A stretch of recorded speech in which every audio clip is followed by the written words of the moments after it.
Barangay Love Stories.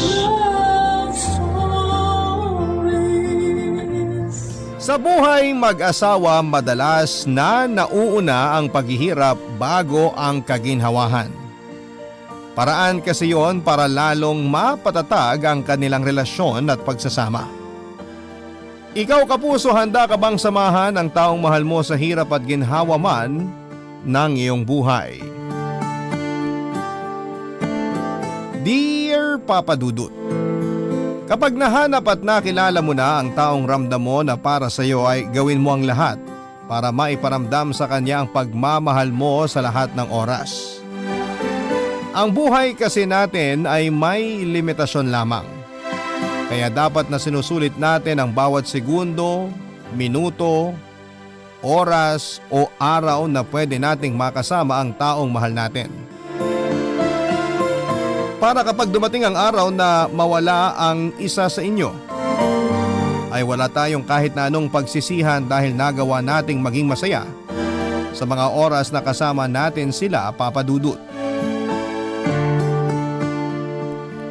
Isang mapagpalang araw sa iyo, Papa Dudut, at sa lahat ng iyong mga tagapakinig. Tawagin mo na lamang akong Roger, 65 years old at isang dating magsasaka dito sa Davao de Oro. Matagal na po ako nakasubaybay sa inyong programa na Barangay Love Stories. Hilig kasi talaga namin ang asawa ko na si Aliana ang makinig ng radyo. At ikaw talaga, Papa Dudut, ang pinaka-paborito naming DJ sa lahat. Lalo na itong programa mo na palaging nagpapaiyak noon sa asawa ko. Mababaw kasi ang luha niya, kaya naman kapag madrama ang inyong kwento ay mabilis siyang napapaluha. At minsan niya ring nabanggit noon na sana'y marinig niya ring binabasa ninyo ang kwento naming dalawa. Papa Dudut, nakilala ko si Aliana sa isang fiestahan dito sa aming lugar. Nabighani ako sa ganda niya, kaya nakipagkilala kaagad ako sa kanya. Nalaman ko din noon na kaibigan siya ng isang kasamahan ko na magsasaka din. Kaya nagpatulong ako sa kanya para mapalapit kay Aliana. Naglakas loob na rin po ako noon na ligawan siya, Papa Dudut. At hindi po naging madali ang lahat dahil masungit ang tatay ni Aliana. Pero ginawa ko ang makakaya ko para makuha ang loob at tiwala ng mga magulang niya. At pagkalipas ng isang taon na panliligaw ay sinagot na rin niya ako, Papa Dudut. Malapit na rin ako sa pamilya ni Aliana noon at botong-boto talaga silang lahat sa akin. Kaya nasa amin ang buong suporta nila noong panahong yon, Papa Dudut. Kaya nang nagpakasal na nga kami ni Aliana ay lahat sila ay naging masaya. Kaya nga lang, Papa Dudut, ay hindi kaagad kami biniyayaan ng anak ng asawa ko. Nang magpatingin kami sa doktor ay pareho naman daw kaming walang diferensya. Kailangan lang daw talaga namin na maghintay at iwasan ang stress para makabuo na kami ng anak. At noon nga ay napatunayan ko na walang hindi ibibigay sa atin ng Diyos. Basta marunong tayong magdasal at maghintay para sa kanyang tamang oras. Dahil pagkalipas ng 5 taon na paghihintay namin mula nang makasal kami, ipinagbuntis na rin ni Aliana ang magiging anak namin noon, Papa Dudut.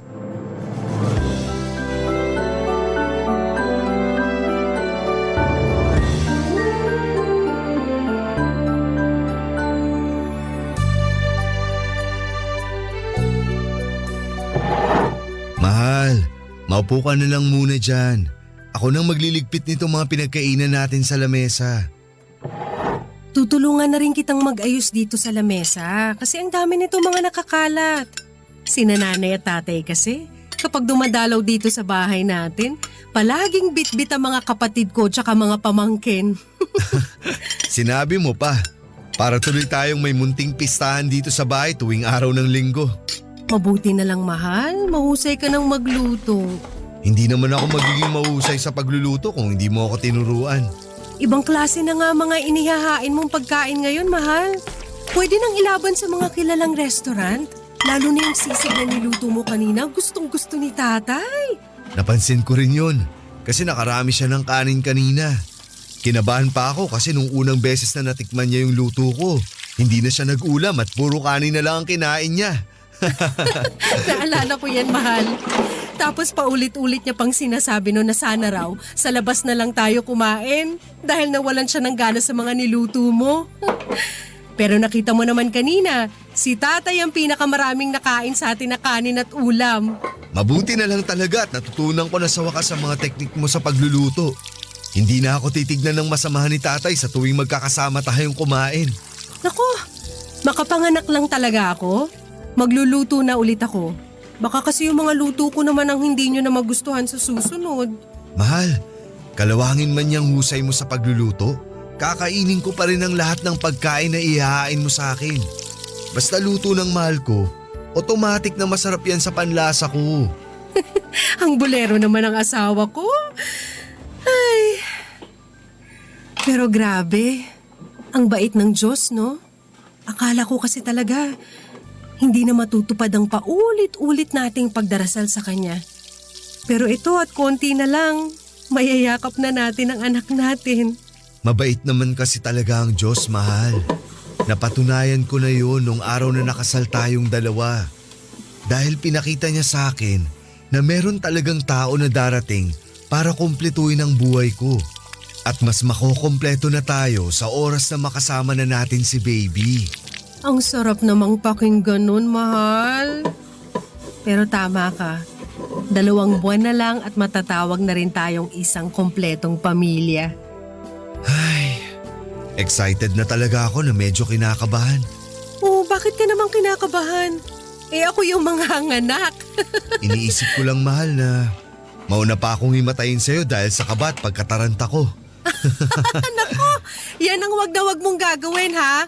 Dahil kailangan ko ng masasabunutan habang umiiri na ako sa loob ng ospital. Hala, kailangan ko na palang magpagupit ng buhok para hindi masyadong masakit ang magiging pagsabunot mo sa akin. Sira ka talaga. Ay, sana talaga maging maayos ang lahat sa panganganak ko. Lalo na ngayon na lampas 30 na ang edad ko. Magiging maayos yan, mahal. Dahil araw-araw kong pinagdarasal na sana maging ligtas ka at ang magiging anak natin. Magtiwala lang tayo sa Diyos. Hindi niya tayo pababayaan. At ibibigay niya sa atin ang oras na to para maging isang kompleto at masayang pamilya na tayo. Papa Dudut, lumaki ako na malayo sa totoong pamilya ko. Ang kwento sa akin ng kinalakang kong lola ay pinaampun ako sa kanya ng mga magulang ko noong 1 taong gulang pa lamang ako. Hindi na raw kasi ako kayang buhayin at alagaan ng mga magulang ko.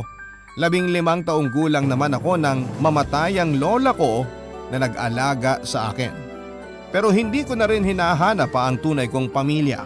At nang makasal kami ni Aliana ay nangako ako noon sa simbahan, sa asawa ko at pati na rin sa sarili ko na hindi ko hahayaan na magkahiwa-hiwalay kami ng magiging pamilya ko. Gagawin ko ang lahat para manatili kaming buo at magkakasama sa hirap at ginhawa. Nang magdalang taon na nga ang asawa ko, Papa Dudut, ay sobra-sobra na talaga akong nagpapasalamat sa Poong May Kapal noon. Yun kasi ang matagal ko nang pinagdarasal talaga sa kanya, ang mabigyan kami ng anak ng asawa ko at matawag na isang ganap na pamilya. Kaya lang, Papa Dudut, isang malaking pagsubok ang biglang dumating sa buhay namin ni Aliana. Kung kailan handa na kaming lahat para sa magiging bagong miyembro ng aming pamilya, ay saka naman may nangyari na susubok sa aming katatagan. Ang pinakahihintay naming araw noon na inaasahan naming magiging pinakamasaya sa buhay naming mag-asawa ay siya palang magiging pinakamalungkot na alaala namin ni Aliana. Dahil isinilang ni Aliana na wala ng buhay ang anak namin, Papa Dudut.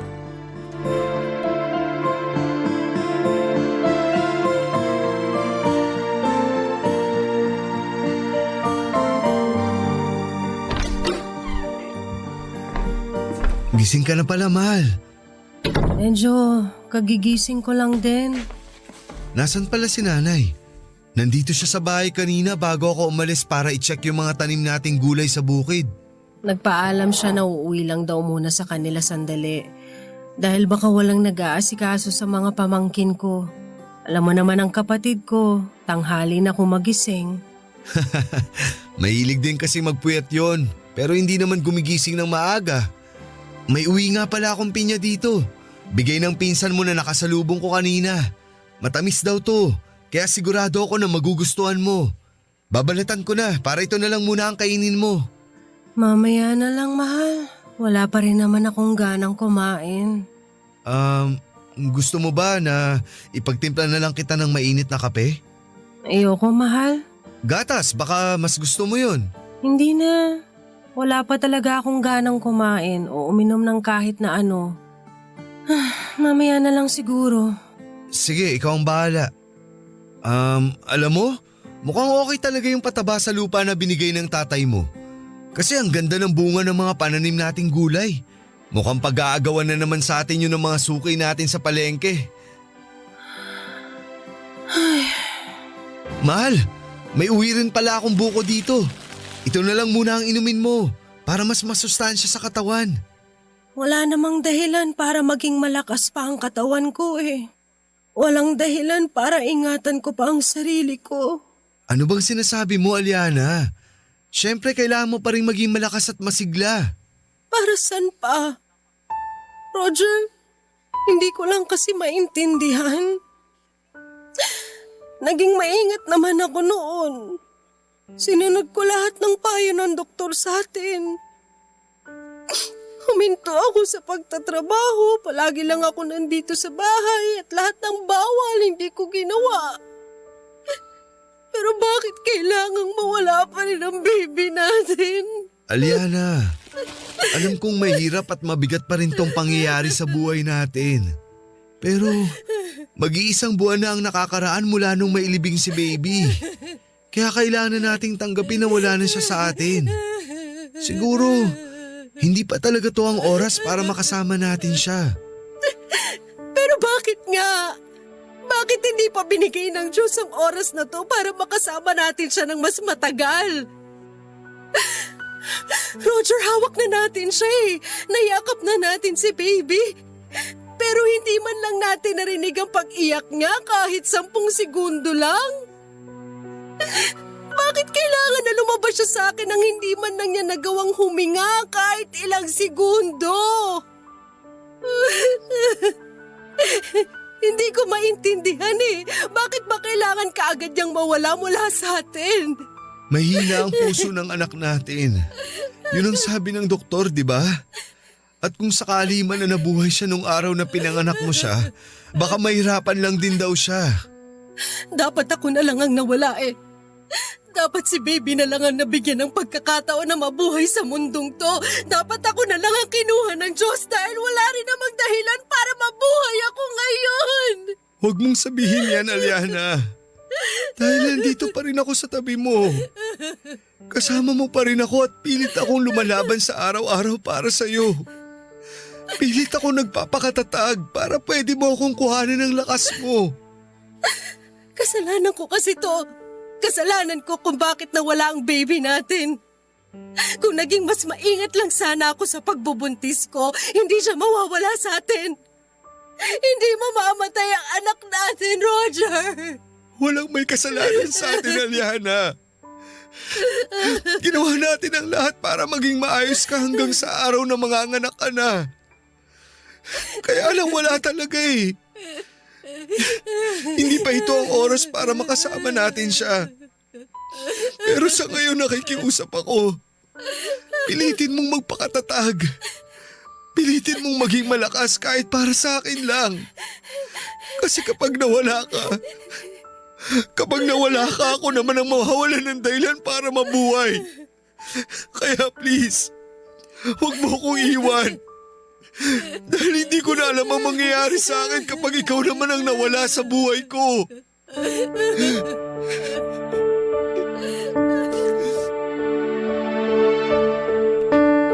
Papa Dudut, ilang taong kong hinintay noon na maging isang ganap na pamilya na kami ni Aliana.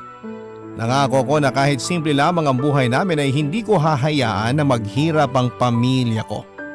Gagawin ko ang lahat para maging masaya ang bawat araw na magkakasama kami.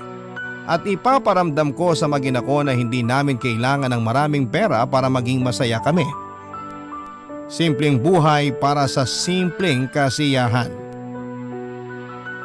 Marami na akong plano noon para sa pamilya ko, Papa Dudut. At alam ko na ganoon din si Aliana. Kaya nga hindi ko siya masisisi kung labis siyang nasaktan dahil sa pagkawala ng baby namin. Lalo na at siya ang nagdala kay baby sa kanyang sinapupunan sa loob ng 9 na buwan.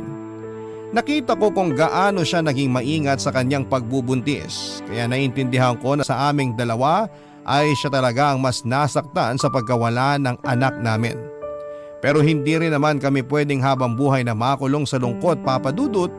Kahit na nahihirapan din ako sa sitwasyon namin noon ay pinilit kong magpakatatag para pwede akong kuhanan ng lakas ng asawa ko at para na rin makita niya na may dahilan pa rin siya para magpatuloy sa buhay niya.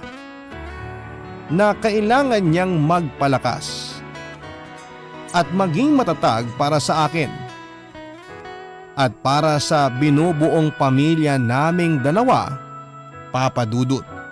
Barangay Love Stories. Barangay Love Stories. Papa Dudut, matagal ding binalot ng lungkot ang buhay at bahay naming mag-asawa. Madalas kong nakikita si Aliana na tulala o kaya naman ay umiiyak. Niyayakap niya ang mga gamit na binili namin para sa anak namin habang paulit-ulit niyang sinisisi ang sarili niya sa pagkawala ni baby. Hindi naman ako napagod na yakapin at intindihin siya, Papa Dudut. Palagi ko siyang kinakausap at niyayakap din. Palagi kong sinasabi sa kanya na may dahilan ang lahat ng nangyayari noon sa buhay namin. Palagi rin ako nagdarasal na sana ay muli nang bumalik ang dating sigla ng asawa ko. Muli namang pinakinggan ng Puong May Kapal ang dasal ko, Papa Dudut, dahil isang umaga ay nagising na lamang ako na wala na sa tabi ko si Aliana. Kinabahan pa ako noon at kaagad na lumabas ng kwarto. Pero naabutan ko siya na nasa kusina at naghahanda ng almusal para sa akin. Naiyak na rin ako ng umaga na yon, Papa Dudut. Naiyak ako dahil nakita ko ang ngiti sa mga labi ng asawa ko na matagal kong hinihintay na bumalik at makita. At yun nga ang simula ng panunumbalik ng sigla ni Aliana. Mabilis na lumipas ang panahon sa aming mag-asawa, Papa Dudut. Sa loob nga po ng halos 20 taon naming pagsasama bilang mag-asawa, mula nang mawala si baby ay hindi na ulit kami nabigyan ng pagkakataon na magkaroon ng anak. Medyo malungkot pero ayos lang. Hinayaan na lang namin na umikot ang masayang mundo namin sa isa't isa, Papa Dudut.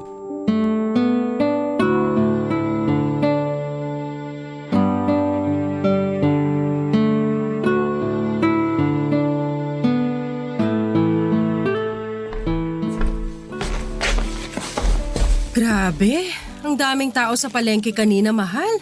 Pista na kasi dito sa atin sa darating na linggo. Kaya sigurado ako na namimili na sila ng mga ihahanda nila.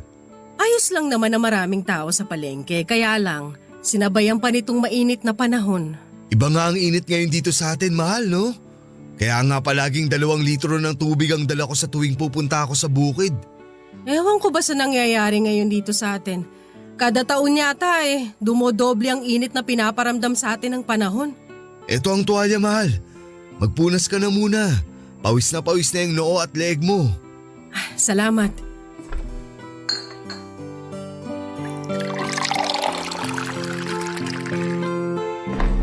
Ito na rin ang baso ng tubig. Salamat uli, mahal. Ito talaga ang kanina ko pang gustong gawin. Ang uminom nitong malamig na tubig. Dapat pala sinamahan na lang kitang mamalengke. Ayos lang, mahal. Kaunti lang naman itong mga pinamili. Napagod lang ako at medyo sumakit ang ulo ko gawa ng talaga namang napakainit ng panahon. O ano palang gusto mong iluto ko para sa tanghalian natin ngayon? Ano bang meron dyan sa pinamili mo na mabilis lutuin? Meron akong binili na 1 kilong galunggong. Gusto mo ba na ipaksiw kong kalahati nito? Sige, mahal. Namimiss ko na rin ang masarap na paksiw mo eh. Okay, yun na lang ang lulutuin ko. Aalisin ko lang ang bitukan nitong mga isda dahil hindi ko napatanggal sa pinagbilhan ko kanina. Ang dami kasi talagang tao doon at ayoko na maghintay ng matagal. Mahal, Pinagpapawisan pa rin yung noo mo. Sandali nga't pupunasan ko muna. Maayos lang ba ang pakiramdam mo? Tumatagaktak ang pawis mo kahit dito sa leg at dibdib mo. Oh. Ang totoo, medyo masakit talaga ang ulo at batok ko. Kanina medyo nahilo ako pero baka gawa lang talaga nitong nakakairitang init ng araw. Magpahinga ka kaya muna. Ako na lang ang magluluto. Okay lang ako, mahal. Mas maayos naman na ang pakiramdam ko ngayon. Sige na, huhugasan ko lang tong mga… Mahal! Bakit? Ang sakit ng ulo ko!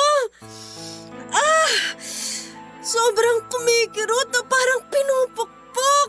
Sandali, mahal. Maupo ka muna dito. Ikukuha ulit kita ng baso ng tubig. Ang sakit talaga ng ulo ko, Roger!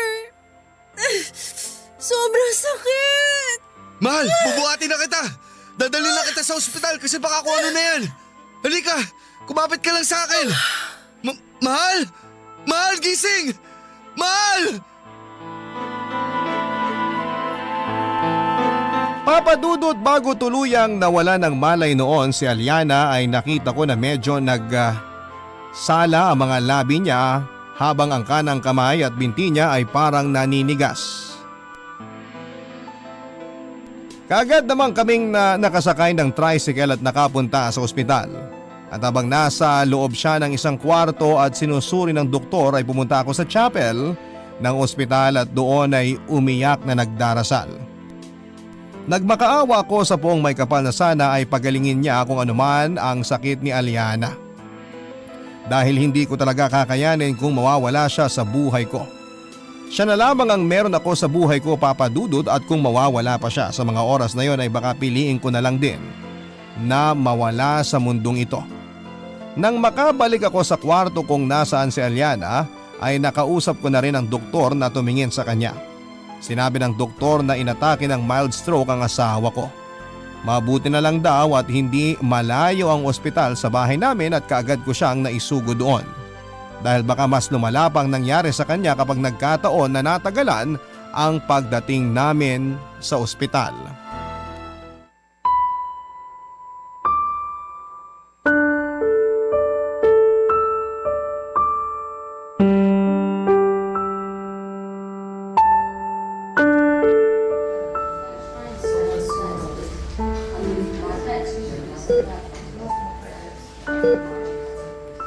Diyos ko, salamat po at niligtas niyo ang buhay ng asawa ko sa panganib. Hindi ko po talaga kakayanin na mawala siya sa akin. Siya na lang po ang nag-iisang dahilan kung bakit ako nagpapakatatag sa mundong ito.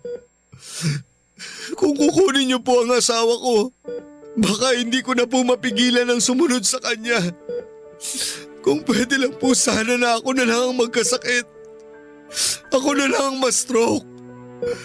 At ako na lang po ang bigyan niyo ng mga pagsubok. Huwag na po ang asawa ko. Dahil ayoko na po nakikita siya na nasasaktan. Akin? Bakit ba inaatake pa ako ng ganitong sakit? Magiging pabigat na naman tuloy ako sa iyo, mahal. Kahit kailan hindi ka naging pabigat sa akin. Pero ayokong hindi makakilos o makalakad ng maayos. Ayoko mawalan ng silbi sa iyo. Magiging maayos naman ang lahat at babalik ka pa rin sa dati. Yun ang sinabi ng doktor nung nakausap ko siya. Paano ang mga magiging gastos para sa maintenance na gamot ko?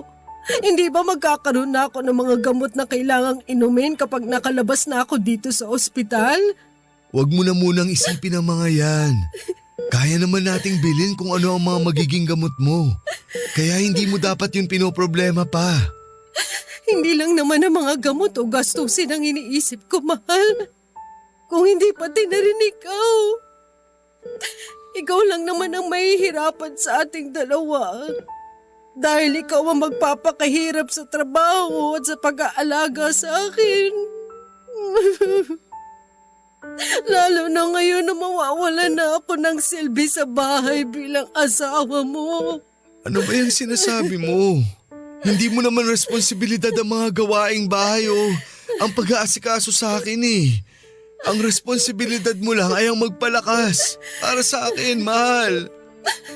Mahal, sorry ha. Habang tumatagal ang pagsasama natin, parang mas nagiging pabigat na lang ako sa iyo. Ito talaga yung pinaka-ayoko mangyari sa lahat. Yung manghina ako at maging alagain na lang sa bahay.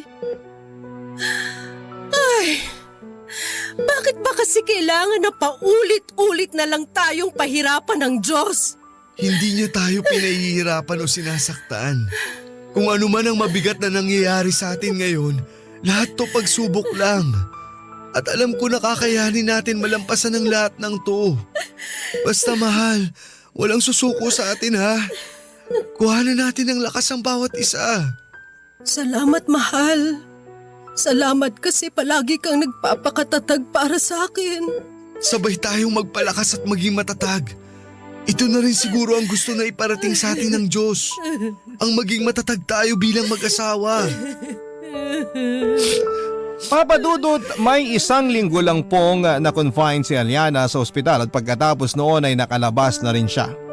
Kagaya nga ng sinasabi niya ay maraming gamot ang nireseta sa amin ng doktor para sa tuluyang paggaling niya. At ang ibang gamot ay magiging pangmatagalan niyang maintenance. Naging mahina na rin hindi lang kanang braso ni Aliana kung hindi pati na rin po ang kanang binti niya kaya medyo hirap na siyang kumilos o maglakad. Mabuti na nga lang at hindi masyadong naapektuhan ang kanyang paningin o pagsasalita. Nang makauwi nga kami ng bahay ay ako muna ang nag-asikaso ng lahat ng gawain at kailangan gawin, Papa Dudut. Tinapos ko muna ang mga kailangan gawin kagaya ng paglilinis ng bahay, pagluluto at paglalaba bago ako pumunta sa bukid. Totoong nakakapagod dahil kailangan kong gumising ng sobrang aga para matapos ang lahat ng mga gawain ko, Papa Dudut. Pero syempre hindi ako susuko ng dahil lamang sa pagod. Ginawa ko ang lahat noon para maiparamdam kay Aliana na kaya kong gawin ang lahat. Basta para sa kanya, Papa Dudut. Lahat ng hirap ay kaya kong tiisin para lamang sa asawa ko, Papa Dudut. Barangay Love Stories. Barangay Love Stories. Papa Dudut, malaki ang pasasalamat ko nang magsimula na ring makakilos ng maayos ang asawa ko. Noong una kasi ay nahihirapan talaga siyang makabangon mula sa kama o makapaglakad nang hindi ko siya inaalalayan. Pero pagkalipas ng ilang buwan ay nakakaya na ulit niyang magluto at maglinis ng bahay. Lagi ko naman siyang pinapaalalahanan noon na huwag niyang papagurin ang sarili niya dahil ayoko nang maulit yung dati. Madalas din tuloy ay nag-aagawa na kami ng mga gawaing bahay. Masipag kasi talaga ang asawa ko, Papa Dudut. Ang sabi niya nga ay parang magkakasakit daw siya kapag wala siyang masyadong ginagawa. Hindi ko naman siya mapigilan na kumilos dahil baka mauwi pa sa pagkatalo ang labis kong pag-aalala para sa kanya. Kaya naman sinisigurado ko na lamang na palaging malinis ang bahay at tapos na ang mga labahin para wala na siyang masyadong gawin pa. Marami pang pagsubok ang dumaan sa buhay namin ni Aliana, Papa Dudut. Naranasan namin noon na muntik nang masira ang bahay namin ng dahil sa lindol. Binaha na rin kami hanggang sa loob ng aming bahay at nasalanta ng bagyo ang aming mga pananim. Pero lahat ng yon ay kinaya naming lagpasan at pakiramdam ko, mas naging matatag pa kami sa paglipas ng panahon, Papa Dudut.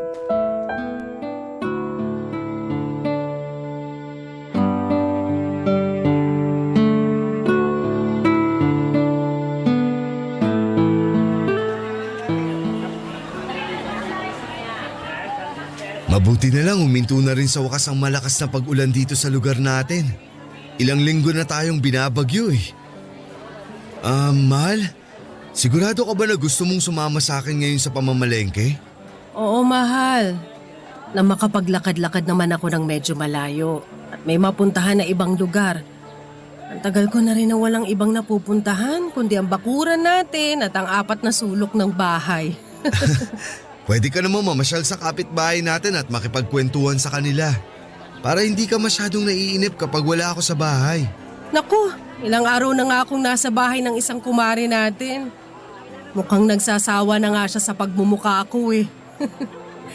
Kaya mabuti niya makapamasyal naman ako sa ibang lugar. Kahit sa palengke man lang. Sa susunod, sa bukid naman ako mamamasyal para mas malayo sa bahay. Sige, ayos na sa akin yun. Basta sasamahan kita sa paglalakad mo para hindi ka mahirapan. Ito talagang asawa ko. Masyadong mapag-alala. Mas maayos naman na ako maglakad ngayon kesa dati. Pero sige, ikaw ang bahala. Hindi naman kita mapipigilan kung gusto mo talaga akong samahan palagi. Oh! Ano yun? Parang may sumabog sa may bundok. Baka may nagpuputol na naman ng mga puno dun. Hayaan na lang natin yun, mahal. Sandali, mahal. Parang may mali. Anong ibig mo sabihin? Hindi mo ba nararamdaman yun? Parang lumilindol eh. Hala! Oo nga! Gumuguho ang lupa! Tumakbo na kayo mga kapitbahay! Takbo! Tumakbo na kayo lahat! Iligtas nyo na ang mga sarili nyo! Tumakbo na kayo! May landslide! May landslide! Aray ko! Mahal! Mahal! Mahal! Mahal! Mahal! Mahal! Naku, mahal! Gumuguho nga ang lupa sa bundok! Mahal! Kumapit ka sa akin! Bilisan natin ang paglalakad! Huwag kang bibitaw sa akin! Oo, mahal! Nakakapit ako na mahigpit sa kamay mo! Sobrang dami ng taong tumatakbo! Huwag kang bibitaw sa kamay ko! Aray! Dahan-dahan naman! Makikiraan! Makikiraan kami! Mahal! Mahal! Mahal! Mahal, wag mo ako iiwan! Mahal! Mahal, nasan ka? Mahal! Mahal! Ninong Roger! Naku, kayo po pala yan! Tara na po! Tumakbo na tayo! Gumuguho na po ang lupa sa bundok! Kailangan po natin makalis ka agad dito! Sandali lang! Kailangan ko munang hanapin ang asawa ko! Hala! Nasaan na po ba si Ninang Aliana? Hindi ko nga alam eh! Kanina hawak ko lang ang kamay niya! Tapos bigla na lang siyang nawala! Bigla siyang bumitaw sa akin at hindi ko na siya makita sa sobrang dami ng tao! Ninong! Kailangan na po muna nating tumakbo! Mamaya na lang po natin siya hanapin! Iligtas po muna natin ang sarili natin! Hindi! Hindi ako alis dito! Hanapin ko muna ang asawa ko! Aliana! Aliana, nasan ka? Ninong, tara na po! Maabutan na po tayo ng gumuguhong lupa! Halika na po! Kailangan na po natin tumakbo! Hanapin ko muna ang asawa ko! Umalis ka na lang dito, Topet! Hindi ko po kayo pwedeng iwan dito! Tara na po, Ninong! Aliana, asawa ko! Nasaan ka? Aliana, sumagot ka kung nasaan ka! Aliana! Papa Dudut, napakabilis ng pangyayari ng umaga na yon at walang ulan at medyo maganda ang sikat ng araw. Pero siguro gawa na rin ng ilang bagyo na dumaan sa amin ng mga nakaraang linggo bago ang araw na yun ay gumuho ang malaking bahagi ng lupa mula sa bundok sa aming lugar. Ramdam ko po noon ang mahigpit na pagkakakapit ng kamay ni Aliana sa kamay ko habang lakad takbo ang ginagawa naming dalawa. At nang biglang makalas ang pagkakahawak ng mga kamay namin sa isa't isa ay nawala na rin siya sa paningin ko. Napakaraming tao sa paligid na mga oras na yon, Papa Dudut. May tumatakbo, may natutumba, may gumugulong at may naaapakan ng ibang tao na patuloy lamang sa pagtakbo. Hindi kaagad ako umalis dahil gusto ko pang hanapin ang asawa ko. Ayokong umalis nang hindi ko kasama si Aliana. Pero nang maabutan na kami ng gumuguhong lupa ay nagawa na akong hilahin ang inaanak kong si Topet. Mahina ako sa takbuhan at hindi ko alam kung paano ko nagawang sabayan ang ginagawang pagtakbo ng inaanak ko.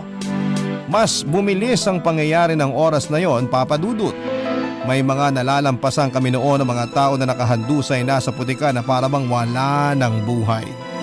Meron ding hindi na makatakbo at umiiyak na lamang at humihingi ng tulong pero walang lumalapit sa kanila. Meron na pilit na tumatakbo kahit na nahihirapan na.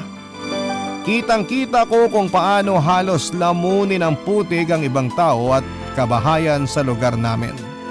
Nilamon sila ng bahay, Papa Dudut, habang ako naman ay umiiyak na sumasabay sa pagtakbong ginagawa ni Topet at nananalangin na sana may humila rin sa asawa ko at tinulungan siya na iligtas ang kanyang sarili ng mga oras na yon. Dahil kapag nawala siya, Papa Dudut, ay habang buhay kong sisisihin ang sarili ko sa nangyari sa kanya. Nakapagtago kami sa likod ng isang mataas na pader, Papa Dudut. Akala po namin ay magiging ligtas na kami doon dahil nga sa mataas yon at gawa sa konkreto. Pero habang nagkukubli kami doon ay bigla na lamang din kaming inanod ng putik. Nagpagulong-gulong kami hanggang sa hindi ko na alam kung ano ang sumunod na nangyari. Nagising na lamang ako, Papa Dudut, na nasa loob na ako ng isang ospital. May pasa at sugat ako pero himalang nakaligtas ako mula sa isang malaking sakuna. Nasa tabi ko rin noon si Topet at kagaya ko ay sugatan din siya. Halos 2 araw na raw akong walang malay.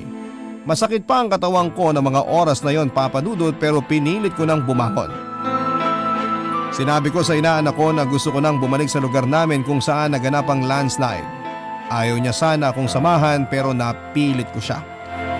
Wala kasi sa listahan ng mga survivor ang pangalan ng asawa ko at kung sakali man nakasama siya sa mga natabunan ng lupa ay gusto ko na ako mismo ang makahukay at makakita sa katawan niya. Nang makabalik kami doon ay hanggang buka na lamang kami pinayagan na makapasok ng mga rescuer.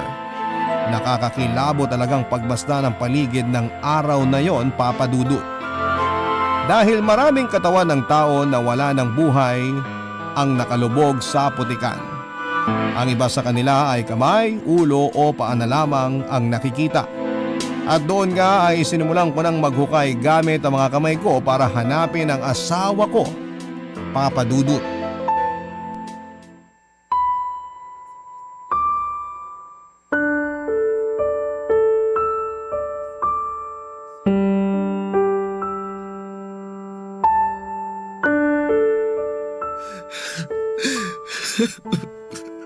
Dito kami banda nagkaiwalay ni Aliana. Alam ko dapat na nandito lang siya. Ninong, itigil niyo na po yung ginagawa niyo. Hindi ako titigil hanggat hindi ko nahanap ang asawa ko. Pero kanina pa po tayo naghuhukay sa parte na to. Ilang bangkay na rin po nahukay natin. Pero hindi pa rin po natin nakikita ang katawan ni Ninang Aliana. Topet, kung napapagod ka ng tulungan ako, umalis ka na at hayaan mo na lang ako dito mag-isa. Ninong, hayaan na lang po natin ang mga rescuer na maghanap sa katawan ni Ninang. Hindi mo talaga ako naiintindihan? Gusto ko na ako mismo ang makahanap sa katawan ng asawa ko. Gusto ko na ako ang unang makakita sa kanya. Iwanan mo na lang ako dito. Hindi talaga ako aalis dito hanggat hindi ko nahahanap si Aliana. Pero Ninong, malambot pa po kasi ang lupa dito. Baka bigla na lang po tayong lumubog. Wala akong pakialam.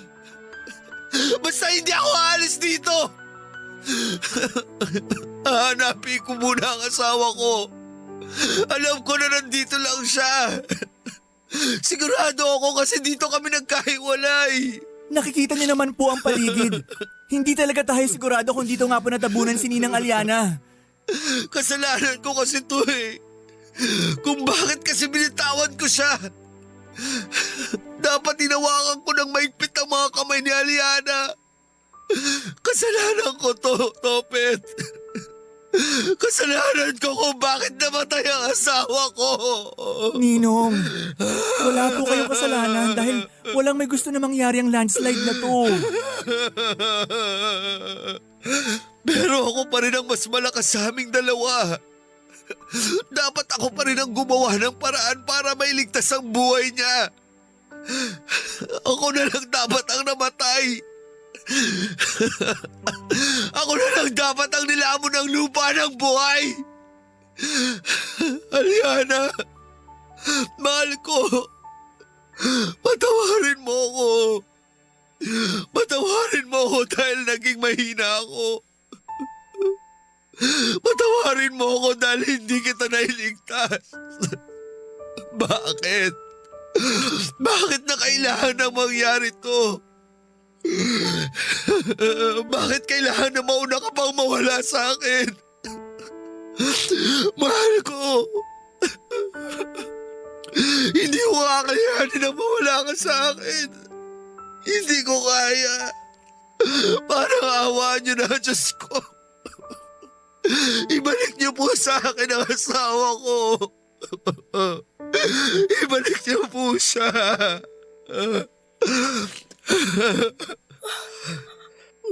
Mahal?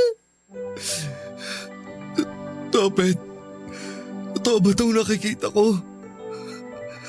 O nababaliw na ako? Ninong, totoo po ang nakikita nyo. Hindi po kayo nababaliw o namamalikmata lang. Mahal, totoo to. Buhay ako. Diyos ko. Yun din ang buong akala ko, mahal. Natakot ako. Natakot ako na baka hindi na kita mayakap kagaya ngayon. Diyos ko, maraming salamat po talaga sa inyo. At binalik niyo ang asawa ko. Salamat po at tiniligtas niyo si Aliana. Mahal, sorry kung nabitawan ko ang mga kamay mo. Pasawarin mo ako dahil hindi kita nagawang hanapin ang araw na nagkakagulo na dito sa atin. Sana mapatawad mo ako dahil kung nagkataong may hindi magandang nangyari sa'yo, sarili ko naman ang hindi ko magagawang patawarin. Ako naman ang unang napabitaw sa kamay mo, mahal. Kaya wala kang kasalanan. Magpasalamat na lang tayo dahil nagagawa pa rin nating yakapin ang isa't isa ngayon. Basta ito ang pangako ko sa'yo, mahal. Hinding-hindi ka nabibitawan ng mga kamay ko na to. At patuloy kong tutuparin ang pangako ko sa'yo na magsasama tayo sa hirap at ginawa ng ating buhay. Mas mamahalin kita pagkatapos ng araw na to. At habang buhay ko ipagpapasalamat na muli tayong nagkita ngayon.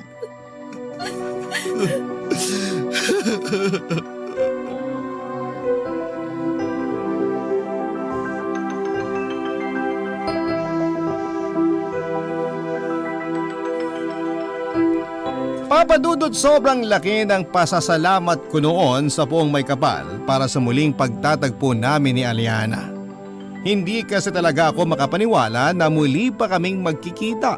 Ang buong akala ko ay nawala na siya sa akin. Pero siguro ay masyado pang maaga para paghiwalayin kami kaya nagawa ko siyang ibalik sa buhay ko at ipagkaloob muli sa akin ng Poong May Kapal. Nalaman ko noon, Papa Dudut, na may isang kamag-anak siya na nagawang tulungan si Aliana na makaalis mula sa lugar namin. Nang mahiwalay daw siya sa akin ay nakita siyang nahihirapan sa paglalakad ng dalawang pamangkin niya. May sasakyan daw ang mga ito at nagawa siyang isakay sa isang jeep. Medyo malayo na sila mula sa gumuguhong lupa nang mahirapan ng umandar ang jeep dahil sa putik. Buwaba na raw sila ng jeep at mabilis na naglakad palayo at nagawa nilang makalayo sa aming lugar bago pa ito tuluyang lamunin ng lupa. Sa dami ng mga nasawi sa landslide na yon, para sa akin ay isang himalang makaligtas kaming pareho ng asawa ko, Papa Dudut. Himala na muli kaming nagkasamang dalawa at yun na yata ang isa sa mga pinakamabigat na pagsubok na dumating sa aming buhay. Wala na halos natira sa aming kabuhayan at matagal kaming nanirahan sa isang evacuation center. Mahirap pero pinilit naming kayanin ang lahat. Gamit ang tulong pinansyal na bigay ng gobyerno ay nagsimula kaming muli ni Aliana. Marami namang kamag-anak at kaibigan ang tumulong din sa amin. Nakakuha kami ng maliit na lupa at nakapagpatayo ng maliit na bahay. Muli akong bumalik sa pagsasaka at nagpatuloy si Aliana sa pagiging mabuting may bahay ko. Sa totoo lang, Papa Dudut, ay hindi pala talaga madali para sa isang magulang ang tumanda ng walang kahit na isang anak na kasama. Dahil bukod kay Aliana ay wala na akong ibang tao na pwedeng kuhanan ng lakas. At ang pinakamahirap talaga sa lahat ay yung mawala na sa akin ang tuluyan na nag-iisang tao na dahilan ko para mabuhay.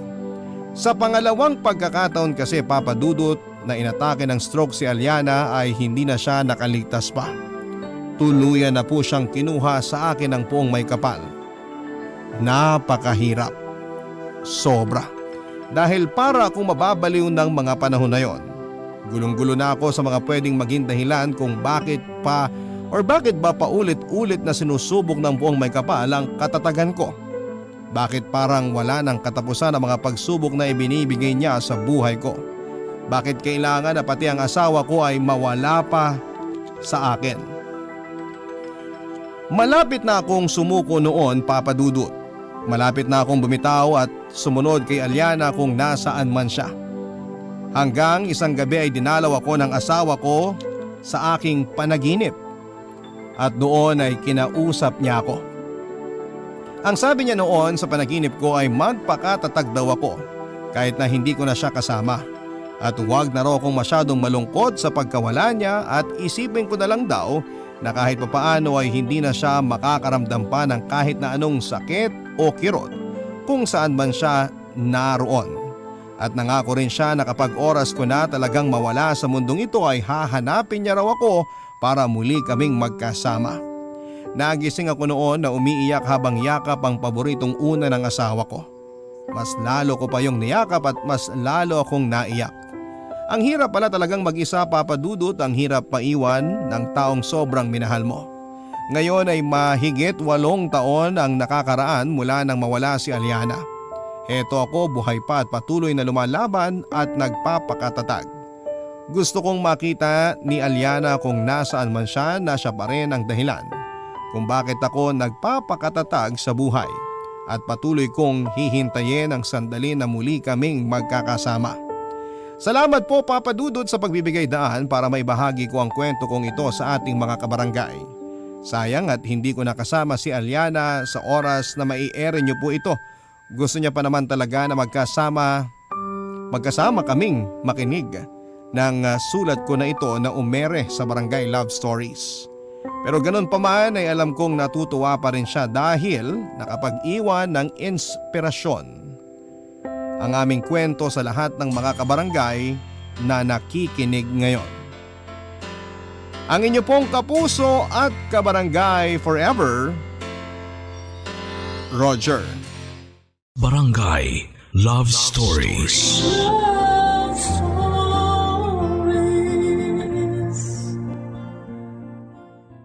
Barangay LS 97.1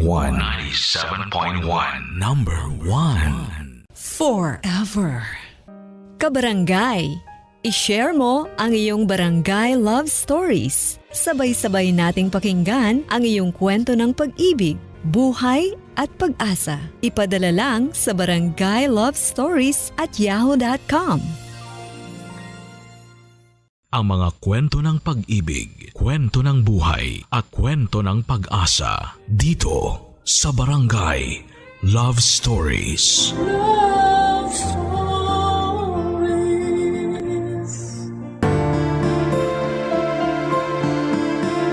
Mas masayang makatanggap ng pagmamahal na buo mula sa taong pinili mong makasama.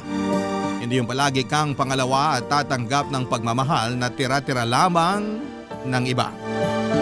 Ikaw, kabarangay, ibinibigay mo rin ba ng buo ang iyong pagmamahal? Dear Papa Dudut, magandang araw po sa inyong lahat at sa lahat ng mga nakikinig ngayon. Tawagin niyo na lamang po ako sa pangalang Fian. 40 years old na sa kasalukuyan. Panganay ako at nag-iisang babae sa aming 5 magkakapatid. Marami na po akong pinasukang trabaho pero kung hindi nag-resign ay natatanggal naman po ako dahil palagi po akong nakukursunadahan ng mga nagiging amo ko. Hindi naman po ako kagandahan. Ako po yung masasabing sakto lang pagdating sa itsura. Pero dahil maputi ako at magandang hubog ng katawan ay palagi ako napapansin kahit saan ako magtrabaho. Hanggang 2nd year college lang po ang natapos ko, Papa Dudut. Kaya hindi ako qualified sa gusto kong trabaho. Gustong gusto ko po kasi noon na magtrabaho sa opisina. Nagsimula po ako sa pagiging kasambahay, tindera hanggang sa matanggap ako bilang cashier. Napilitan naman akong mag-resign sa huling trabaho ko nang maging dahilan ako ng pag-aaway ng manager namin at ng boyfriend nito na katrabaho rin namin. Wala naman akong kasalanan doon dahil umiiwas talaga ako sa mga lalaki, pero silang lumalapit at nangungulit sa akin, Papa Dudut. Kaya madalas akong napapahama. Hanggang sa naisip kong maghanap na lamang ng malilipatan. Ang kaso ay hindi po ako kaagad nakahanap ng malilipatan, kaya pansamantala muna akong nagtinda ng street foods para may mapagkunan pa rin kami ng panggastos. Nasa kalahatian na po noon ng taon nang maisipan kong maghanap muli ng trabaho. Nung nag-aasikaso na ako ng requirements ay nakalimutan ko namang magdala ng ballpen. At noong police clearance na ang kukunin ko ay may nakasabay akong lalaki. Siya'y nagpahiram sa akin. Aaminin ko na may dating ang lalaking yon. Ang kaso ay hindi ako naroon para makipaglandian ng araw na yon. Kaya naman matapos kong ibalik ang ballpen niya ay hindi na ulit kami nagkita pa. Natanggap ako bilang cashier sa isang supermarket, Papa Dudut, at hindi ko nga po akalain na doon ko pa ulit makikita ang lalaking tinutukoy ko.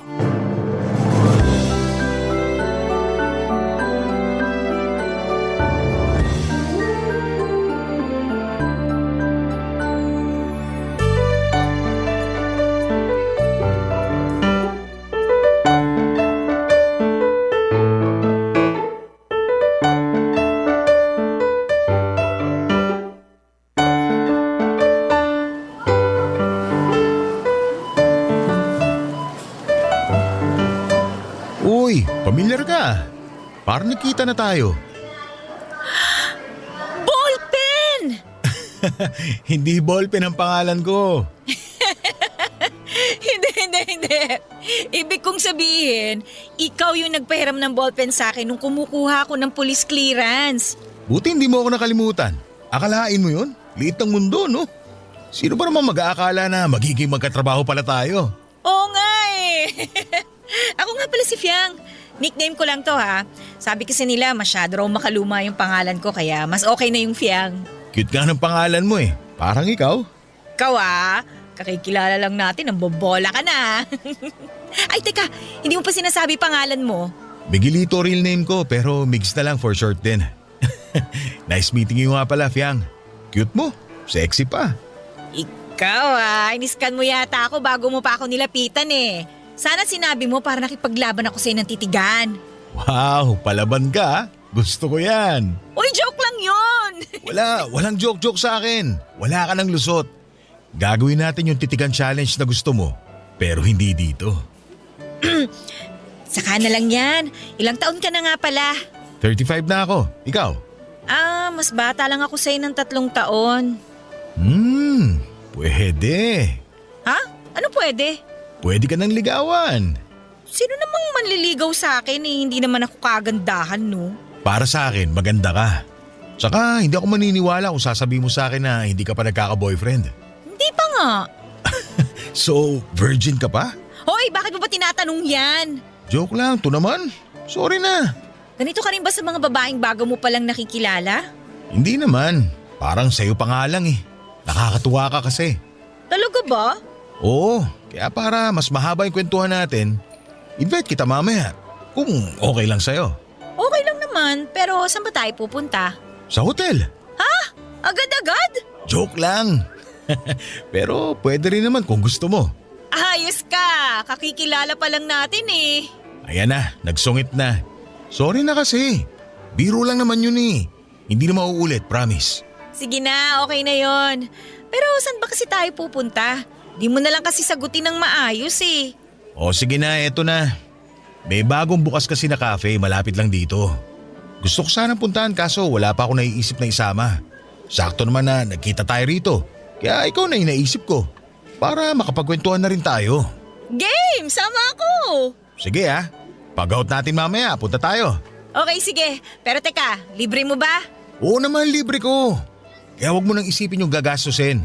Ang kailangan mo lang isipin kung tatagal kang kumain habang tinititigan kita. Hoy, para kang sira. Seryoso ko. Doon natin gagawin yung challenge. Gagawin mo rin yung sa akin, syempre. At kung sino matalo, siya naman yung taya sa susunod na labas natin. Ay, wow! May susunod pa? Kung papayag ka ulit na sumama sa akin. Sus, kahit nga iuwi mo pa ako eh. Char. Mukhang napapasarap yung kwentuhan yung dalawa. Walang trabaho, mga ma'am, sir? Si Jelly talaga oh. Eto na, babalik na ako sa trabaho ko. Piang, mamaya ah. Oo, sige, usap na lang tayo ulit mamaya. Naku, Ate Jelly, sorry ha. Napakwento lang ako saglit kasi hindi ko akalain na magiging magkatrabaho pala kami ni Migs. Bakit? Magkakilala na ba kayo dati pa? Hindi naman, pero kasi siya yung nagperam sa akin ng ballpen nung nag-aasikaso ako ng requirements. Ganon? O edi kumalma ka. Nagbibiro lang ako kanina. Pasensya ka na ha. Ganito lang talaga ako sa mga bago. Pero si Migs, nauna ko na siyang nakausap at nakakwentuhan kanina. Ay, kinabahan naman ako sa'yo ate. Kala ko susumbong mo na kami. Hindi ako ganun no. O siya, sige na, magtrabaho na tayo. Baka tayo naman yung maisumbong.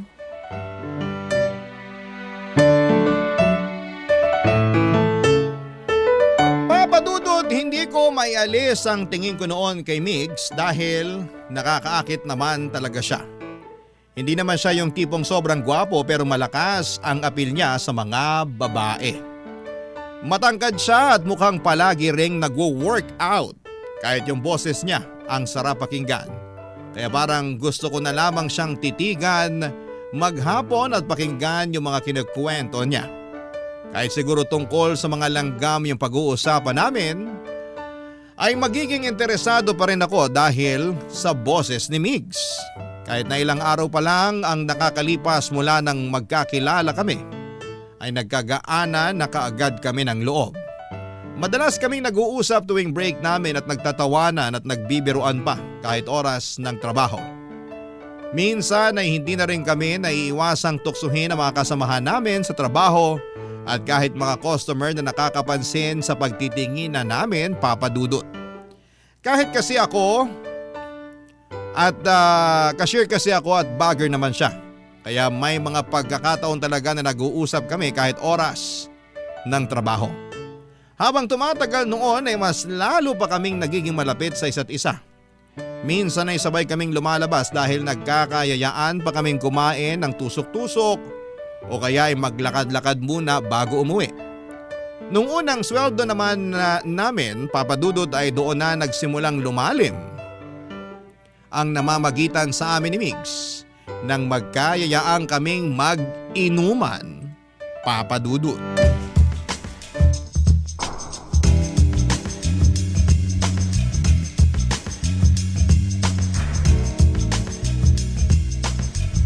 Pogi ni Migs, no? Oo nga eh. Titig pa lang nakakapanghina na. Bet mo? Oo. Mukhang bet ka rin eh. Ibang makatitig. So, kumusta naman? Nasa anong stage na kayo? Parang MU, ganun. MU? Oo, obvious naman sa amin na gusto namin yung isa't isa. Madalas kaming lumalabas na kami lang dalawa. Yung mga usapan nga namin lumalampas na sa mga topic na pinag-uusapan lang ng magkaibigan, no? Bakit? Anong usapan ba yan? Tungkol sa mga experience namin. Mga spicy topic, ganon? Parang ganun na nga. Sus, pahiya-hiya ka pa dyan? Kung nakarating na kayo sa ganung usapan, hindi malabo na mag-aya na yun sa hotel. Pero ang tanong, handa ka ba ron kung sakali? Makatanong ka naman dyan, ayoko munang isipin yan. Pero paano nga kung mangyari? Mangyari yung ano? Migs, nandiyan ka na pala. Kanina ka pa ba? Di naman. Hindi ko nga maintindihan yung pinag-uusapan nyo eh. Ano bang topic? Ikaw? Ibig niyang sabihin, ikaw naman yung magbibigay ng topic. Girl talk kasi kanina, kaya hindi ka makaka-relate. Ganun ba? Pero anong oras na oh? Kung magkukwentuhan pa tayo, baka hindi na tayo makauwi nito. Sa bagay, ako uuwi talaga ako. Kayo, may balak pa ba kayong puntahan? Wala na akong pupuntahan. Maliban na lang kung papayag si Fiang na ihatid ko siya pa uwi. Uuwi nga ba talaga? Naku, baka mamaya dumaan pa kayo sa ano ha? Ay naku Ate Jelly ha, walang ganun no. Masyado kang advance mag-isip, Jelly. Sa susunod pa yun. Uy, ikalma mo yan, Migs. Kakakilala nyo pa lang. Nagjo-joke lang naman ako. Tsaka wala namang mangyayari kung hindi namin parehong gusto yun. Tama na yung usapan na yan, uwi na ako. Atid na kita. Sana all ihahatid. Ay naku Ate Jelly, magpasundo ka na sa asawa mo. Paano? Mauna na kami. Kita na lang tayo ulit sa trabaho. Oo na, ingat kayo ha. Fiang, diretso sa bahay. Kalma mo yung kuting mo. Si Ate Jelly talaga. Saan nga pala kita ihahatid? Sasakayan na lang ng jeep, okay na ako doon. Nasa tabing kalsada lang naman yung bahay namin kaya hindi ko na kailangan maglakad ng malayo. Sure ka? Oo naman. Kumusta nga pala pakiramdam mo? Hindi ba sumasakit ang ulo mo? Mukhang nakarami ka kanina eh. Hindi naman. Ikaw nga yung naalala ko kaya gusto ko tayong hatid pa uwi. Ako pa talaga ha. Okay na okay kaya ako. Okay, sabi mo eh. Pero ayaw mo ba talagang magpahatid hanggang sa bahay nyo? Hindi naman sa ayaw. Sa tapat lang ng bahay namin yung bababaan ko, kaya baka maabala lang kita. Tsaka isa pa, magkaiba tayo ng ruta. O sige, pero chat mo ako pag nakauwi ka na. Oo naman, i-chat kita. Kung gusto mo ako pa una magme-message sa'yo bukas ng umaga. Talaga? Gusto ko yan. Medyo malayo pala dito yung sakayan ng jeep, no? Baka pagdating natin doon, tanggal na yung kalasingan natin. Ako naman, parang lalong nalalasing kapag naririnig ko yung tawa mo. Sarap pakinggan eh. Ay nako, binobola mo na naman ako. Hindi totoo kaya yun. Baka nga mapanaginipan pa kita mamaya. Ay, ang saya nun. Ang landi mo, umuwi na nga tayo. Papa Dudut, kahit nasa biyahe na ako noon, pauwi ay panay pa ang chat ni Migs kung nasaan ako. Kaya nang makarating ako sa amin ay agad ko ring ipinaalam sa kanya. Halos ganon na kami sa araw-araw. Ina-update namin ang isa't isa para na parang kami na talaga. Ramdam ko na gusto ko ni Migs pero wala naman siyang sinasabi tungkol doon. Hindi namin napag-uusapan ang feelings namin para sa isa't isa. Minsan, Papa Dudut, chinichika ko ni Ate Jelly. Tanong siya ng tanong kung umami na raw ba sa akin si Migs o kung may nakwento ito sa akin tungkol sa past relationship. Hindi naman ako nag-iisip ng kung ano sa mga tinatanong niya kasi sa totoo lang ay wala naman akong pakialam sa past relationships ni Migs. Kung magkakaaminan na kami, mas mahalaga na sa akin kung ano yung meron kaming dalawa. Habang tumatagal nga po kasi noon ay palalim ng palalim yung ugnayan namin. Kumbaga label na lamang ang kulang para masabing in a relationship na kami ni Migs. Pero isang araw, Papa Dudut, pagpasok ko noon sa trabaho ay aksidente kong narinig ang pag-uusap ni na Migs at nung katrabaho namin na bagger din sa supermarket. Inaaya siya nito na mag-basketball sa darating na Sabado. Pero tumanggi po noon si Migs at hindi ko nga po inaasahan ang sinabi niyang dahilan. Hindi raw siya makakasama dahil bibisita siya sa anak niya. Parang binuhusan ako ng malamig na tubig sa mga nalaman ko at na-realize ko rin na yun yung malaking iniisip kong may pag-asa kaming dalawa ay hindi pala mangyayari. Sapagkat malabong mangyari yon dahil sa sitwasyon na meron siya. Barangay Love Stories. Barangay Love Stories.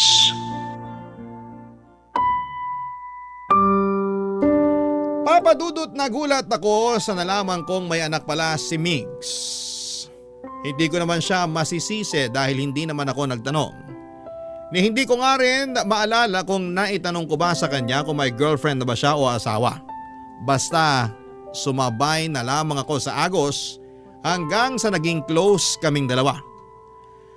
Napaiyak na lamang ako noong nalaman ko yon dahil alam ko sa sarili ko na malalim na ang nararamdaman ko para kay Migs ng mga panahong yon. At mahirap na para sa akin na layuan o iwasan siya. Dahil sa nalaman ko, Papa Dudut, kahit mahirap ay sinubukan ko nang iwasan si Migs. Nakikipag-usap naman ako sa kanya pero hindi kagaya ng dati na palagi kaming nagtatawanan. Kung hindi para sa trabaho ay hindi ako yung mauuna na magsalita, Papa Dudut.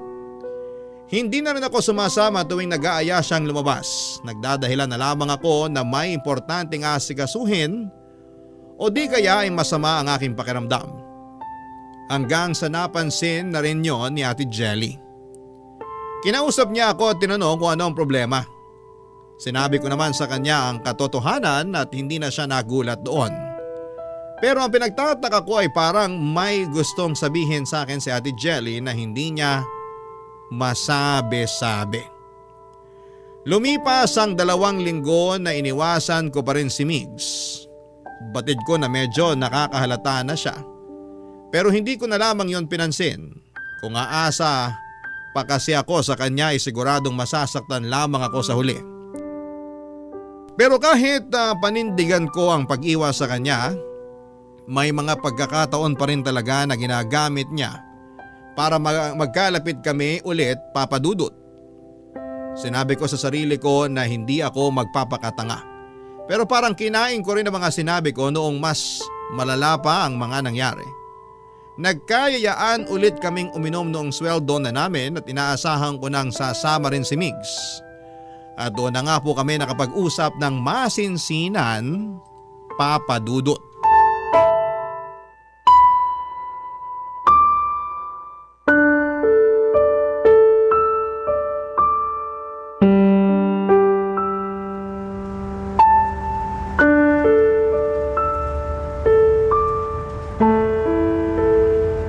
Fiang, sandali! Ihatid kita ulit sa sakayan ng jeep. Wag na. Hindi na kailangan. Kaya ko naman maglakad mag-isa. Galit ka ba? Parang iniiwasan mo ako eh. May nagawa ba ako masama? Wala. Eh bakit tayo mo ako kausapin ng maayos? Bakit ba ang kulit mo?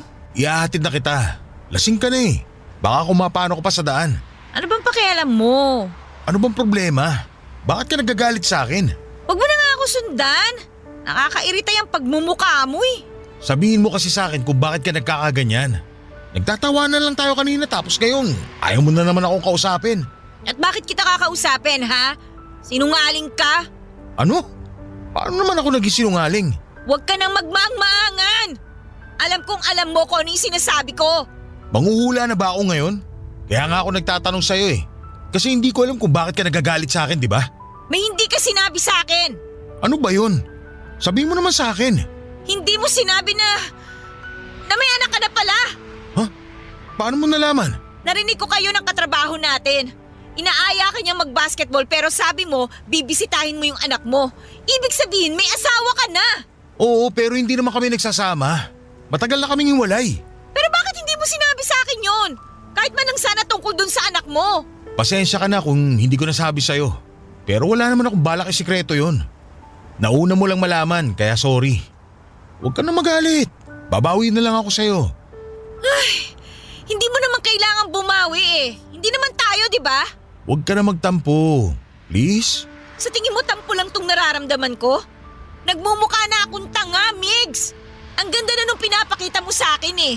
Lahat ng ginagawa mo special para sa akin. Akala ko special na ako sa'yo pero wala eh. Asang-asa lang ako pero nakakagago yung hindi mo pagsasabi sa akin na may asawa at anak ka na. So anong balak mong gawin sa akin ha? Balak mo pa akong gawing kabit? Hindi naman sa ganun.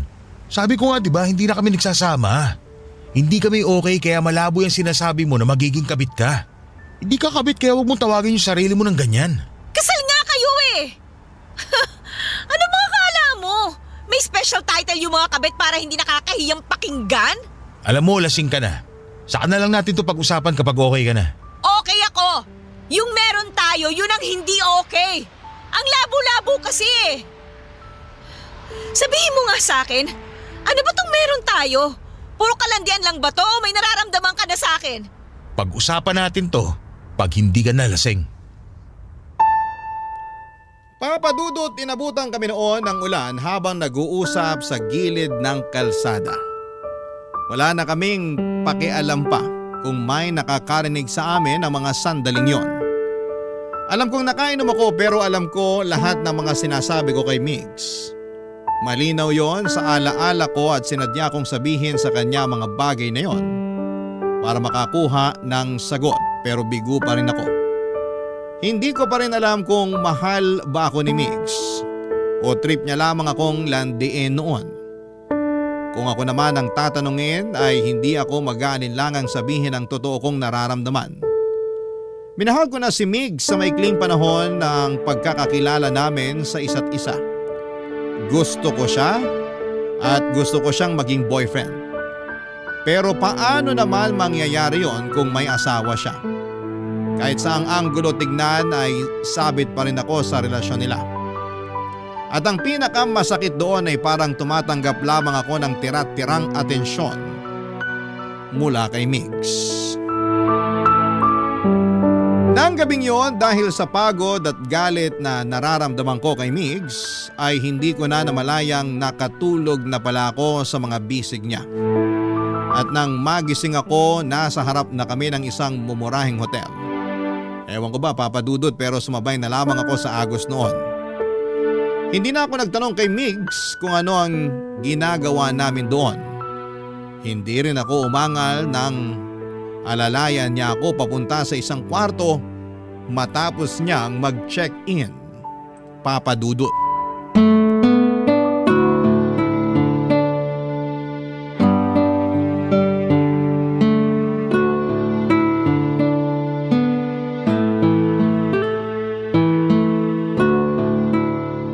Kamusta pakiramdam mo? Nahihilo ka pa ba? Oo, ang sakit ng ulo ko. Kung gusto mo, magpahinga ka na muna. Bukas na lang kita ihatid pa uwi. Wala bang maghahanap sa'yo? Wala. Hindi ako naniniwala sa'yo. Umuwi ka na. Iwan mo na lang ako dito. Kaya ko namang umuwi ng mag-isa bukas. Yan ka na naman eh. Tinataboy mo na naman ako. Kasi hindi ka naman dapat lumalapit sa akin eh. Bakit hindi? Alam kong gusto mo ako. At ganun din yung nararamdaman ko sa'yo. Yan yung gusto mong malaman kanina pa, di ba? Pero sasabihin ko sana sa'yo kapag hindi ka nalasing at ang maintindihan mo yung mga sinasabi ko. Hindi ako lasing. Naiintindihan ko lahat. Talaga? Naiintindihan mo? Hindi mo ako gusto. Kaibigan lang yung tingin mo sa akin at naiintindihan ko yon. Paano kung hindi? Huwag na tayo maglokohan, pwede ba? Doon ka na sa asawa mo. Bakit mo ba ako pinagtatabuyan? Dito ko gusto. Sa tabi mo. Mas gusto kong kasama ka. Hindi mo pa rin bagets yun? Sinasabi mo lang yan kasi nakainom ka. Ano bang pwede kong gawin para maniwala ka? Wala. Hindi ako maniniwala sa'yo kahit na ano pang sabihin mo kaya umalis ka na lang. Gusto kita. Kaya kahit pauwiin mo ako ngayon, hindi kita iiwan mag-isa rito. Hindi kita kayang pabayaan na lang. Ang hirap mo naman kasing paniwalaan eh. Hindi naman ako kagaya ng asawa mo na may pinangahawakan sa'yo. Huwag mo nang isipin yung asawa at anak ko. Hindi nila tayo guguluhin. Ang mahalaga, gusto natin yung isa't isa. Ano namang magugustuhan mo sa akin? Kagaya lang din naman ako ng ibang babae dyan. Mabait ka at masaya kang kasama. Bonus na lang yung sexy ka. Kaya nga nung unang araw natin sa trabaho, napatitig talaga ako sa'yo eh. Talaga? Oo. Bukod sa pamilyar ka nun sa akin, naagaw mo talaga yung atensyon ko kaya kita nilapitan. Okay. Okay? Okay na ano? Okay na. Naniniwala na ako sa'yo. Naniniwala na akong gusto mo ako. Yun naman pala eh. Kung ganun, okay lang ba na dito na tayo magpalipas ng gabi? Promise, bukas na bukas din, ihahatid kita sa inyo. Dito lang tayo matutulog. Sure kang matutulog lang tayo ha? Depende. Anong depende? Depende sa'yo kung gusto mong matulog lang talaga tayo. Pwede rin kasing, alam mo na, malamig ngayon. Oy, ikaw ha? Sinadya mo akong dalhin dito, no? Hindi naman. Nakatulog ka na kasi kanina sa taxi. Hindi ko alam kung saan kita ihahatid. Hindi ko pa naman alam yung address nyo. Kaso, nagising ka na bago tayo bumaba. Kaya tinuloy mo na lang. Parang ganun na nga. Saka iniisip ko rin na pareho tayong lasing. Baka pareho pa tayong makatulog sa biyahe kapag hinatid kita sa inyo. Pero ngayong gising ka na at mukhang hindi ka na masyadong lasing, baka naman pwedeng… Sinadya mo talaga to. Alam ko na yung mga galawan mo eh. Di sinadya na ako sinadya. Bakit? Gusto mo na bang umuwi? O baka naman gusto mong dito ka muna sa akin ngayong gabi? Okay, dito na muna ako. Pero bukas, ihahatid mo ako sa amin. Sure. Kahit ihatid pa kita hanggang kwarto mo. Hoy, hindi yung pwede sa nanay ko. Basic. Di magpapaalam ako. Papa Dudut, nadala ko sa tukso ng gabing yon. Hindi ko na napigilan ang sarili ko sa mapang-akit na boses ni Migs. Aaminin ko na ilang beses na may nangyari sa amin habang nasa hotel kaming dalawa. Sinulit namin ang bawat oras na magkasama kami dahil minsan lang yon na mangyari. Habang ginagawa namin yon ay nawala sa isipan ko ang mga bagay na inaalala ko. Hindi ko na inisip na pamilyado na ang lalaking kasama ko ng mga sandaling yon. Matapos ang gabing yon sa hotel ay hinatid ako ni Migs pauwi sa bahay. Pero ang pinagtataka ko, ni hindi man lang siya tumuloy sa amin nang sinabi ko sa kanya na ipapakilala ko siya kay nanay. Ang sabi niya lang noon ay nagmamadali na raw siyang umuwi at naiintindihan ko naman siya. Dahil anong oras na rin kaming nakauwi. Pagbalik naman namin sa trabaho ay sinubukan kong pag-usapan yung nangyari. Kunwari nagtatanong ako kung magkano yung binayaran niya sa hotel para maghati kami. Pero iniiba niya ang usapan, Papa Dudut. May pagkakataon pa noon na pumasok siya na medyo mainit ang ulo at parang ayaw makipag-usap sa akin. Noong sumapit ang birthday ni Migs, inimbitahan niya kaming mga malalapit niyang kaibigan sa trabaho sa bahay na tinutuluyan niya. As usual, nag-inuman kami doon at nagdala na rin kami ng pagkain para idagdag sa mga hinanda ni Migs. Pero habang nagse-celebrate kami ay hindi namin inaasahan na may darating pala siyang bisita. Walang iba kundi ang asawa at anak niya, Papa Dudut. Barangay Love Stories. Barangay Love Stories. Papa Dudut, nang hina ako sa nasaksihan ko ng gabing yon. Nakita at narinig naming lahat kung paano nagtalo si Migs at yung asawa niya sa harapan pa mismo ng anak nila. Hindi ko akalain na may ganong side pala siya kapag nagagalit siya. Habang nagtatalo sila noon ay may nabanggit ang isa naming katrabaho na kaklose talaga ni Migs. Sabi nito ay nabuntis na raw yung babae, college pa lamang ito noon. Pero hindi raw sila nagsama dahil ayaw kay Migs ng tatay ng babae. May kaya raw kasi ang pamilya nito samantalang si Migs ay hindi nakapagtapos ng pag-aaral dahil sa kakapusan ng pera. Nang gabing yon ay pinaalis ni Migs ang mag-ina niya. Batid ko sa mga sandaling yon na ako ang pinili niya dahil sa ginawa niyang yon. Pero hindi ko mapigilang makonsensya noong paalisin niya yung mag-ina kahit gabing-gabi na. Pakiramdam ko tuloy noon ay kasalanan ko kung bakit sila nagtalo.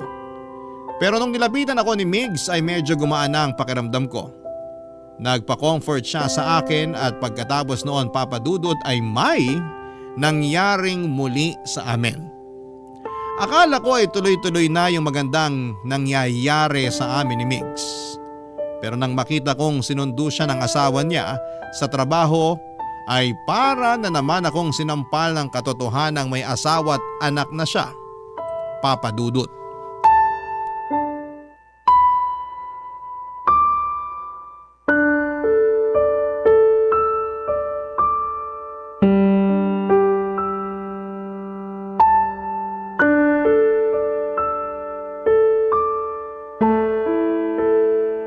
Ate Jelly, inom tayo mamaya.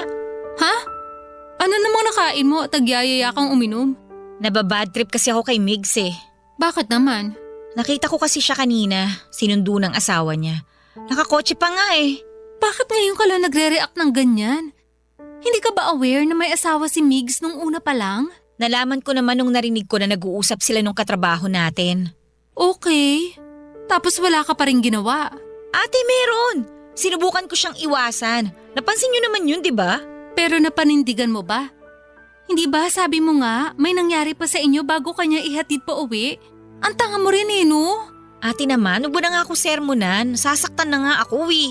Hindi ka masasaktan kung nag-iisip ka na maayos. Kung nalaman mong pamilyado na siya, hindi mo na sana hinayaang may mangyari sa inyo. Mas lalo mo pang pinalalim yung namamagitan sa inyo eh. Nagawa ko yun kasi mahal ko siya. Ayun, kaya naman pala. Hindi ka nga tatagal ng ganyan kung hindi mo pa mahal.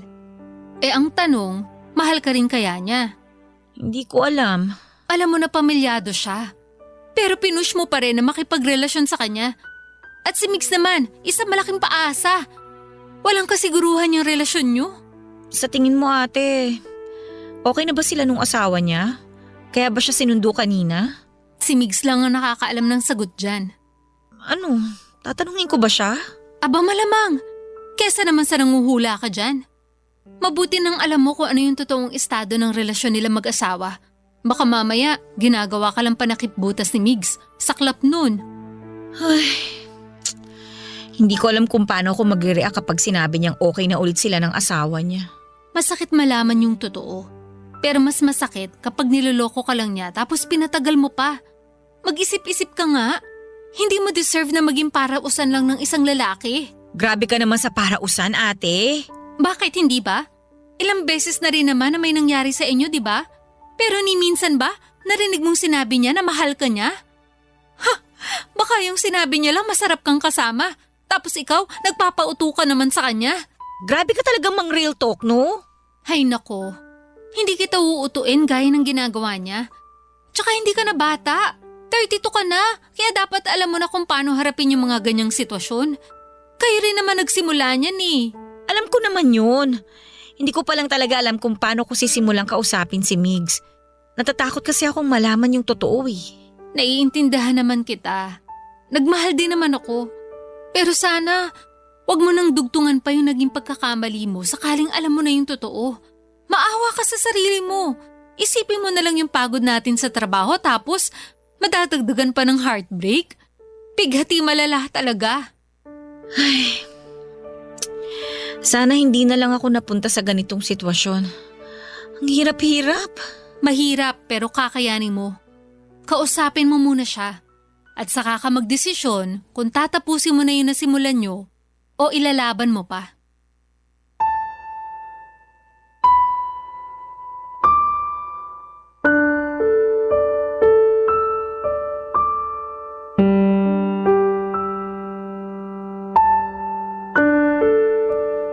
Papadudod parang praning na ako noon sa kakaisip kung bakit sinundo si Migs ng asawa niya at kung saan sila pumunta. Kung nag-hotel din ba sila at may nangyari sa kanila o okay na silang muli. Para bang sasabog ang ulo ko noon sa kakaisip ng kung ano-anong senaryo sa pagkikita nila ng asawa niya. Kaya ang ginawa ko noon ay tinadtad ko ng text messages si Migs. Sa tapang ko noon ay feeling ko ay ako ang legal. Ilang beses ko rin siyang tinawagan pero gaya ng inaasahan ko, hindi siya sasagot noon dahil kasama niya ang asawa niya. Pinuntahan ko si Mig sa bahay na inuuwian niya pero hindi na kami nagkaroon ng pagkakataong makapag-usap pang muli. Awang-awa ako noon sa sarili ko dahil halos mamalimos na lamang ako ng atensyon ni Migs. Parang willing na nga po ako noon na magsettle na lamang sa tira-tira ng iba. Pero hindi na talaga kami nagkausap pang muli. Nag-resign na rin kasi siya sa trabaho kaya hindi ko na rin siya mahagila pa. Basta ang alam ko lang noon ay nagkaayos na sila ng asawa niya. Wala naman akong magawa, ano ba namang laban ko. Legal na asawa na po yung pinag-uusapan. Kaya ang nangyari ay tinanggap ko na lamang na hindi talaga para sa akin si Migs. May nagmamay-ari na ng puso niya at hindi ako yon. Pagkatapos ng 3 years ay nagkaroon na ako ng panibagong karelasyon. Hindi ko na lamang po babanggitin ang pangalan niya pero naging boyfriend ko po siya noon.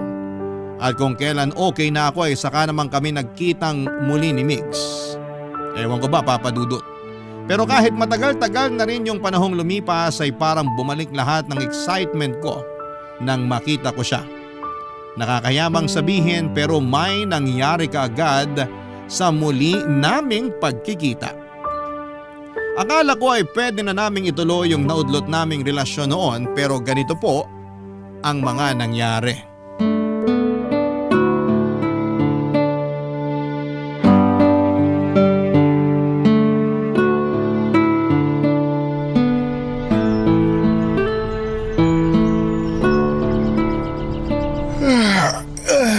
Grabe, nakakaantok. Parang gusto ko na umuwi para makatulog naman. Uuwi ka na kaagad? Bakit ikaw? May iba ka pa bang pupuntahan? Depende. Depende saan. Sa'yo. Baka gusto mo maglakad-lakad muna tayo o kaya kumain. Di na, sa bahay na lang. Bakit parang nagmamadali kang umuwi? Ayaw mo na ba akong makasama? Yang naman. Kung ayaw kita makasama, edi sana hindi tayo humantong sa hotel. So yun na yun? Sex lang yung dahilan kaya tayo magkasama ngayon? Namiss kita, yun lang yun. Pero wala tayo sa puntong iiwan ko yung asawa at anak ko para sa'yo. Pamilya ko sila. So tama nga si Ate Jelly noon pa. Para usan lang talaga ang tingin mo sa akin. Hayop naman, Fiang, oh. Para kang tanga kausap. Ibabalik mo pa talaga yung nakaraan natin? Ano? Di ka na makamove on? Kung gusto mo, tutulungan na kita. Sabihin mo lang. Ang kapal ng mukha mo! Gusto mo talaga magkasakitan pa tayo rito? Nag-iinarte ka pa dyan may boyfriend ka na nga, di ba? Tapos sumama ka pa rin sa akin at nag-enjoy sa kama na parang wala kang boyfriend na naghihintay sa'yo. Hindi ko akalain kaya mo akong bastusin ng ganito. Nagawa ko magpakatanga sa'yo noon kasi mahal kita.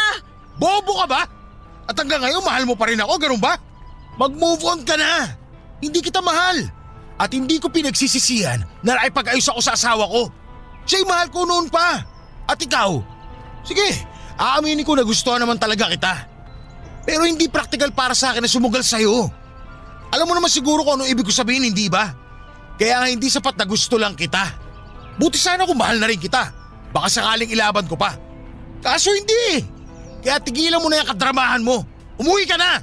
Tama lang pala na itinigil ko na yung paghahabol sa'yo kasi wala ka naman pala talagang kwentang lalaki. Kahit ano pang sabihin mo, hindi na ako masasaktan dyan. Nung iniwan kita, buo na yung desisyon ko na magsasama ulit kami ng asawa ko. Tigilan mo na nga yung pagpapanggap mo na mahal mo yung asawa mo. Kasi kung mahal mo siya at sapat na siya sa buhay mo, bakit kinita mo pa ako ngayon at ginusto mo pa na may mangyari sa atin? Sa sobrang manloloko mo, pati sarili mo binibiktima mo. Gusto mo ba talaga nag-ieskandalo tayo rito? Pinagtitinginan na tayo ng mga dumaraan. Bakit? Ayaw mo bang marinig nila at malaman nila kung anong klaseng asawa ka? At least ako, boyfriend pa lang yung meron. Wala pa kaming anak.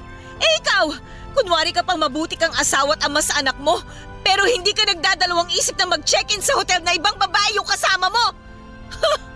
Kung sa bagay, mukhang sanay ka naman eh. Ginagawa mo rin siguro yung kapag bored ka na sa asawa mo. Wala ka nang pakialam doon. Wala talaga! Pero hihilingin kong karmahin ka dyan sa ginagawa mo. Sana nga maputulad ka na lang para hindi na madagdagan pa yung mga naloko mo dati. Kung ako sa'yo, mag-isip ka na ng idadahilan mo sa boyfriend mo. Dahil pag may nakapagsabi sa kanya na lumabas ka ng hotel na may kasamang ibang lalaki, mawawarak pagkatao nun. Kasi nakuha mong bumuka ka sa iba. Hindi ko na kailangan mag-isip. Alam ko yung pagkakamaling nagawa ko ngayon at haharapin ko yon. Hindi kasi ako duwag, kagaya mo. Papa Dudut, noong sumama ako kay Mig sa hotel ay handa na akong ipagpalit siya sa boyfriend ko. Sorry po sa word pero ganun po ako katangang mag-isip noong mga panahong yon. Hindi ko na naisip na hindi lang ang isa't isa ang nasaktan namin at pareho lang kaming nanlokot nakasakit ng tao. Totoo nga pala talaga na kayang tapusin ang isang oras lamang ang relasyong nabuo sa loob ng ilang taon. Bago po kasi naging kami ng boyfriend ko ay naging magkaibigan muna kami, kaya may matibay na pundasyon ang relasyon namin. Akala ko naman ay sapat na yon pero isang maling desisyon ko lamang pala ang sisira noon. Si Migs ang pinili ko pero iniwan niya pa rin ako sa ere. Ang huling balita ko na lamang kay Migs ay maayos pa rin silang nagsasama ng asawa niya. Pero bukod doon ay wala na akong ibang alam sa kanya. Pinutol ko na ang lahat ng ugnayan namin at nag-move on na rin ng tuluyan. Hindi lang sa kanya kundi sa sakit na naidulot sa akin ng mga maling desisyon ko sa buhay. Sa ngayon, Papa Dudut, ay meron na akong sariling pamilya.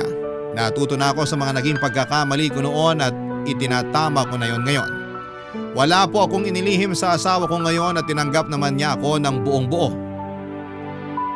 Hanggang dito na lamang po, Papa Dudut. Maraming salamat po sa inyong programa at sa Barangay LS sa pagbabahagi ng aking kwento. Ang inyong forever na kapuso at ka-barangay, Fiang. Barangay Love Stories. Barangay Love Stories. Napakasakit na nangyari kay letter sender. Pero buti sa uli, naging maayos pa rin ang buhay niya. Anong say mo sa Barangay Love Stories na ito? Pagkwentuhan natin sa comment section yan. Nagustuhan ng iyong napakinggan? Ituloy yan via live stream sa www.gmanetwork.com/radio. Barangay LS 97.1.